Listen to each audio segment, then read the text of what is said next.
O intuito desse vídeo é demonstrar o porquê bens públicos são injustificáveis e de diversas formas diferentes eu vou trazer aqui e desmontar o conceito de bens públicos e por que nenhum bem deveria ser público. Olá, eu sou Lúcio e esse é o canal Economia de Verdade. Considere se inscrever no canal. Então, bens públicos são todos os bens que pertencem ao Estado. Todos os bens que são ditos como públicos e são ditos como bens de todas as pessoas de determinado Estado. Então, são bens comuns a todos. Como o Estado define que determinados bens devem ser bens públicos? São critérios subjetivos, mas em geral a justificativa que se utiliza é bens de consumo não rival. O que são bens de consumo não rival, Lúcio? Bens de consumo não rival são bens em que, ao se utilizar deles, não se diminui a quantidade disponível para que outras pessoas o utilizem simultaneamente. Então, alguns exemplos do que são considerados bens de consumo não rival incluem iluminação pública, vias públicas, segurança nacional e coisas nesse sentido. Então, esse é um conceito de consumo não rival. Essa coisa de tem certos bens que, se eu utilizar, não vai diminuir a quantidade disponível para outras pessoas utilizarem simultaneamente. Por que esse conceito é falho? Porque praticamente nenhum desses bens é realmente de consumo não rival. Primeiro, porque esses bens não são verdadeiramente, em sua maioria, não rivais, pelo próprio conceito, como, por exemplo, segurança pública. Segurança pública não é não rival de verdade. Ele é de consumo rival, sim, porque existe um continente finito, um contingente finito de pessoas que trabalham na segurança pública e de entes, por exemplo, policiais, soldados do exército. Esse número de pessoas é limitado. Esse número de entes responsáveis por isso são limitados e eles não podem estar em todos os lugares de certo território ao mesmo tempo. Então, se um policial aceita uma ocorrência em um lugar, necessariamente ele não vai estar no outro lugar ao mesmo tempo. Não tem como ele estar nos dois lugares ao mesmo tempo. Então, segurança pública é de consumo rival, sim, porque ao você utilizar do serviço de segurança da polícia, por exemplo, outra pessoa não vai poder chamar aquele mesmo policial, só vai poder chamar outro. E aí, se todos os policiais forem chamados para lugares diferentes, uma pessoa que tente chamar um policial não vai encontrá-lo, não vai conseguir chamá-lo naquele momento. Então, segurança pública é de consumo rival, sim. A única questão é que ele é um consumo que dificilmente você vai atingir o contingente máximo. Por exemplo, no caso do Exército Brasileiro, porque o Brasil nunca entra em guerra, né? Mas, enfim. Aí tem outros, por exemplo, vias públicas. Vias públicas também não são de consumo não rival, porque se todo mundo decidir usar a mesma estrada ao mesmo tempo, vai ocorrer engarrafamento. Isso vai fazer com que a quantidade disponível de estrada seja de menor qualidade, porque você não vai se movimentar de uma forma tão boa, então você vai ter uma externalidade negativa.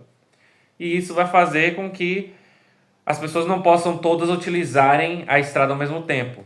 Outro exemplo, transporte público. Transporte público não é de consumo não rival. É de consumo rival, sim. Por que de consumo rival? Porque mesmo que as pessoas possam entrar no ônibus, em determinado momento o ônibus enche. Então, o ônibus também é de consumo rival. Iluminação pública é de consumo rival, sim. Por que de consumo rival, sim? Porque não podem estar todas as pessoas embaixo do mesmo poste ao mesmo tempo. Se tiver, por exemplo, um poste comum e tiver 50 pessoas embaixo do poste, uma outra pessoa não pode passar por debaixo do poste e não pode utilizar a luz do poste para, por exemplo, iluminar algo que ela quer iluminar, por exemplo. Se ela tem um papel, uma folha de papel e ela quer ler o papel, ela não pode, por exemplo, ler utilizando aquela luz, porque vai ter muita gente ali junto daquela luz e vai dificultar para essa pessoa utilizar a luz. Ela não vai conseguir utilizar na mesma qualidade, na mesma facilidade do que ela utilizaria se a rua estivesse vazia e se o poste estivesse completamente vazio embaixo dele. Então, não existe essa coisa de consumo não rival. Por quê? Porque todos os bens, no fim, são de consumo rival, porque eles são bens escassos. se não fossem escassos, não seriam bens. Então, acaba que bens de consumo não rival não existem. Mas, além disso, não é só essa justificativa que é utilizada, mas os bens públicos são também considerados os bens que, se o mercado disponibilizasse, não seriam de acesso a todos.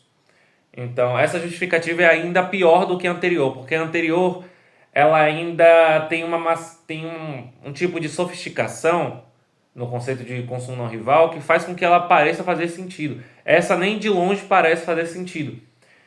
Não é só porque a iniciativa privada não oferece aqueles bens para todas as pessoas, para que elas possam consumi-lo quando quiserem, que automaticamente é uma justificativa para que o Estado roube pessoas e destrua riqueza para oferecer esse bem. Então, o Estado cobra impostos para oferecer bens públicos. Então, todos os bens públicos que o Estado oferece, todos os bens que o Estado oferece, todas as ações que o Estado oferece são ilegítimas, porque ele utiliza de mecanismos violentos para fazer essas ações acontecerem. Então, Então, não é só porque a iniciativa privada não oferece isso para todas as pessoas e todas as pessoas podem consumir aquilo, que necessariamente o Estado tem que oferecer. Porque se fosse assim, todos os bens seriam públicos. Se você considerar essa justificativa, todos os bens podem ser bens públicos. Então, o meu travesseiro pode ser um bem público. Por que o travesseiro pode ser um bem público? Porque o Estado pode oferecer ele a todas as pessoas, por exemplo. Se o Estado quiser, ele oferece o meu travesseiro para outra pessoa. Por meio de um mecanismo violento, ele rouba o meu travesseiro e entrega para outra pessoa. E depois ele pega dessa pessoa e entrega para outra pessoa. E depois para outra pessoa e faz um rodízio de travesseiro, se ele quiser. E aí seria um bem público. O travesseiro seria de todos. Um carro poderia ser de todos. Um ônibus poderia ser de todos. Um farol poderia ser de todos. Porque, o farol pode ser usado por todas as pessoas, por todas as embarcações. Não é só porque a iniciativa privada não ofereceria isso que o Estado tem justificativa para oferecer algo. O Estado nunca tem uma justificativa para oferecer algo porque ele utiliza de violência para oferecer determinada coisa. E além disso, o Estado é menos eficiente na produção e na distribuição de algo. E, além disso, tem outra coisa que eu posso falar a respeito de bens públicos, que é os bens públicos, um bem ser público faz com que ele seja de qualidade inferior a um bem privado. Por quê? Porque o bem privado ele é oferecido para pessoas... Na verdade, ele é oferecido, mas ele só é consumido por pessoas específicas. Então, por exemplo, se eu tenho uma sala de cinema e ela é uma sala de cinema privada, o que vai acontecer vai ocorrer um mecanismo de mercado para fazer com que a sala de cinema, em geral, não fique super cheia, o que vai fazer com que as pessoas não gostem tanto da experiência, e nem super vazia, que faz com que o produtor e o... Não o produtor, a pessoa que tem a sala de cinema sinta que está perdendo, né?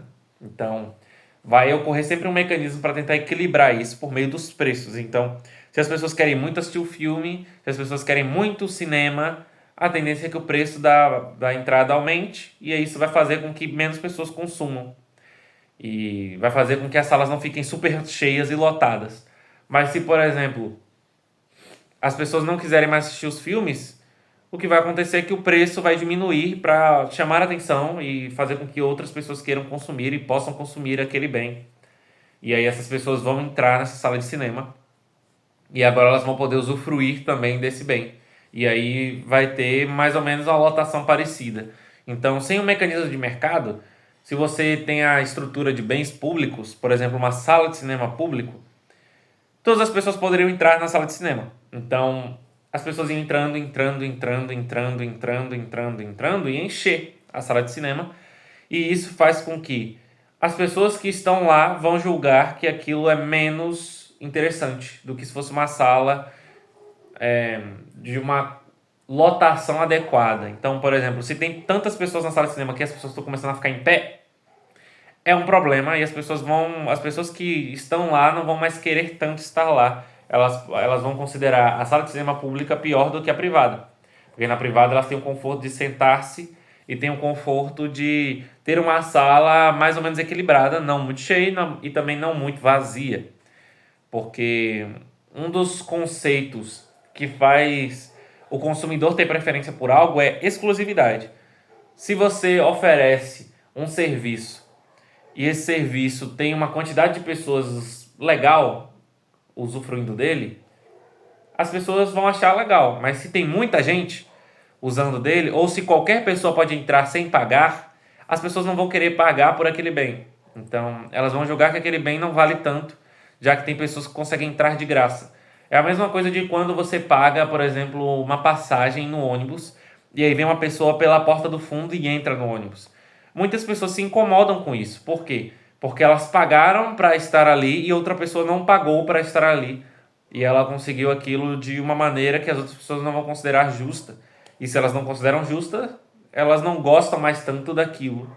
E elas vão querer buscar outras formas e outras coisas. E o grau de satisfação delas com aquilo vai ser menor. Então, mesmo se existissem bens de consumo não rival, ao Estado oferecer ele faz com que as pessoas tenham um grau de satisfação menor ao utilizá-lo, porque ele pode, em determinado momento, chegar a uma lotação muito superior ou muito inferior ao necessário, vai fazer com que as pessoas não vejam tanto sentido naquilo.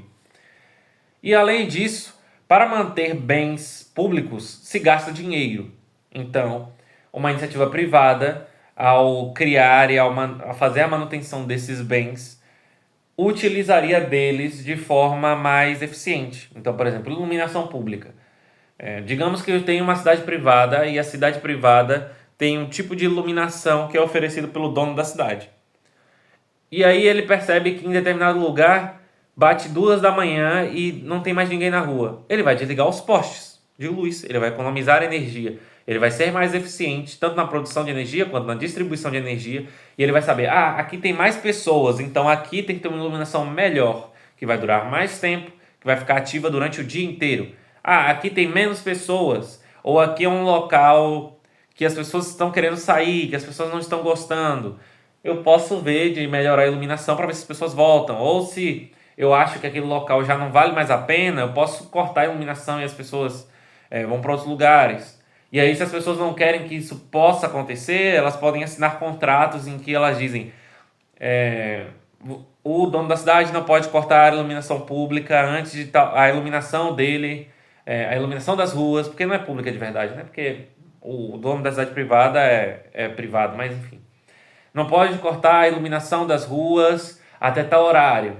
Ou você só pode cortar a iluminação se tiver um consentimento de tantos por cento das pessoas. Ou só pode cortar a iluminação na frente da casa de determinada pessoa se ela concordar por escrito, se ela assinar determinada coisa, e coisas assim. Então, em resumo, bens públicos não fazem o menor sentido. E tem várias formas de demonstrar isso. E eu espero que eu tenha conseguido demonstrar isso sem ficar tão confuso. Mas enfim, se os senhores têm alguma dúvida, se os senhores querem me xingar, querem deixar like, se inscrever no canal, querem me dar dislike, querem falar, nossa, você é muito burro, os comentários estão aí. Estão livres aí para vocês falarem, falem o que vocês quiserem. Eu deixo meus comentários sem moderação. Então, eu vou ler o que você disser, então, independente do que seja. Mas assim, se não tiver algo que eu ache útil, eu simplesmente não vou te responder, não vou fazer nada a respeito disso. Vou deixar lá seu comentário. Mas se for alguma coisa legal, eu respondo. Se for uma coisa muito legal, eu faço um vídeo. Mas, enfim. Por esse vídeo vai ser isso. Eu acho que o vídeo já tá bom, já. Eu acho que eu até me estendi um pouco. Mas, enfim. Por esse vídeo é isso. E lembre-se, eu não tô aqui para falar o que você quer ouvir, mas sim o que você precisa ouvir. Eu sou o Lúcio e tchau, tchau.